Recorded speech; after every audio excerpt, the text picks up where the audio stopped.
চলন্ত মানে বঁটা দিছিল গল্প প্ৰতিযোগিতা গল্প প্ৰতিযোগিতা সেই অনুষ্ঠিত কৰিবলৈ পাই মই ইমান ভাল পাইছিলোঁ ইমান গল্প আহিছিল আমি চাই শেষ কৰিব পৰা নাছিলোঁ বিচাৰক তিনিজন দিছিলোঁ তেওঁলোকে মোক টেলিফোন কৰি দিছিল ইমান গল্প আহিছে চাই শেষ কৰিব পৰা নাই তেখেতৰ যিটো আনুগত্য তেখেতক যিটো ভাল পাইছিল নবীন কলিতাদেৱক গতিকে সেই কথাটো কিতাপবোৰ তাৰ পাছতে ফুটাই উঠিছে অৰণ্য ব্যক্তিগৰাকীলৈ শ্ৰদ্ধা জনাবলৈ পাই সঁচাকৈ জনাইছোঁ আৰু আজি তেখেতে মৃত্যু তিথি আমাৰ অৰণ্যই এই অনুষ্ঠানটো সুন্দৰ ভাল কাম কৰিছে গাম্ভীৰ্যপূৰ্ণ কৰিছে এই অনুষ্ঠানটো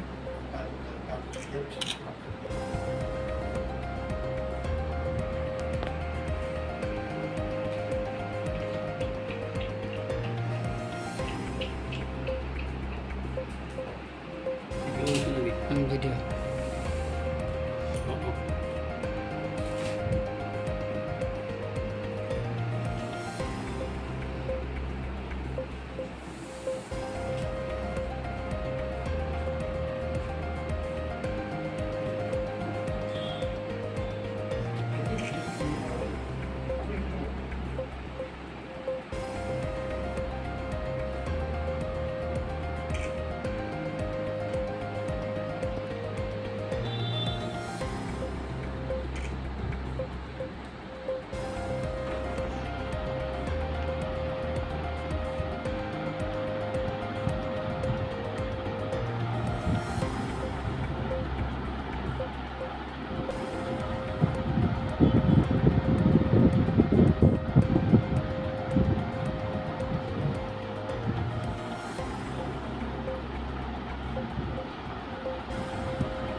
নবীন কলিতাদেৱৰ বৃহৎ এই সমাৱেশ এনেকুৱা ভাল লাগিছে বহুত দিনৰ পৰা আমি আহোঁ বুলি ভাবি আছিলোঁ কিন্তু তেখেতৰ বিশেষ শাৰীৰিক অসুস্থতাৰ বাবে আমি আহিব পৰা নাই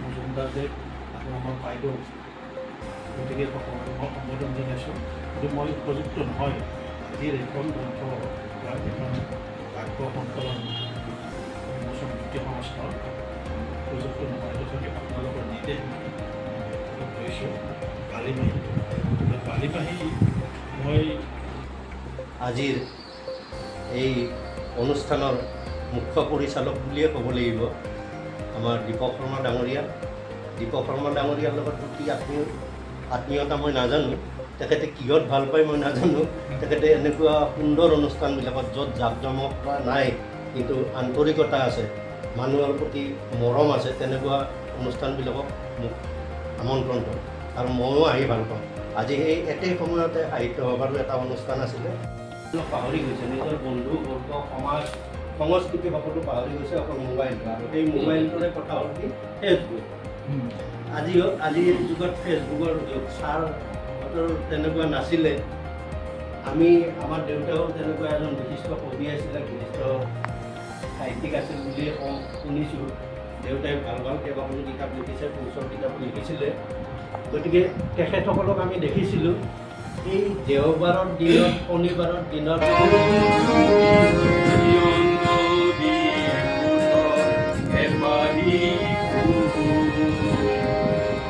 আৰু জানো তুমি নোচোৱা উভতি ফুল আছে নদীবোৰ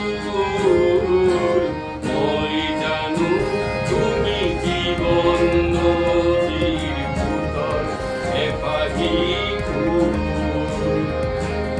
আৰু জানো তুমি নোচোৱা উভতি ফুল আছে নদীবোৰ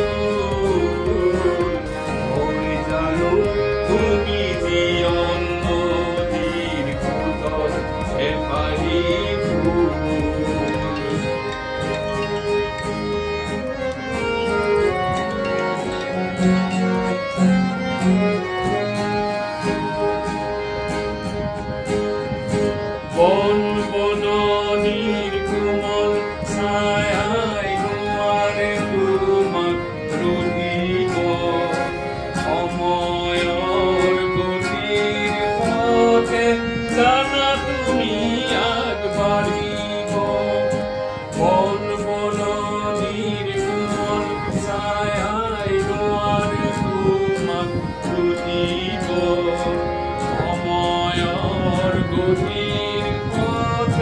বৰ আনন্দৰে দিনটো কাটি গ'ল।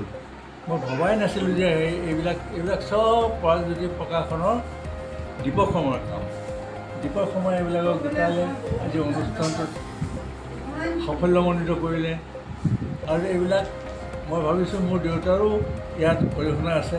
মই ভবাই নাই আজি 25 তাৰিখে মোক মাতিছিলে বড়োৰ মুখত, মই যাব নোৱাৰোঁ। আজি তেখেতৰ আজি শ্ৰাদ্ধ, আজি এতিয়া 34 বছৰীয়া শ্ৰাদ্ধ। 88ত তেখেত ঢুকাইছে। তেখেত পুলিচ অফিচাৰ আছিল।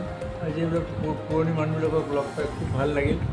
এতিয়া মজুমদাৰে কৈছে, দুই মজুমদাৰে মোৰ কথাও বহুত বেছিকেই কৈছে আৰু যিখিনি নালাগে সেইখিনিও কৈছে, সেইকাৰণে ভাল লাগিছে।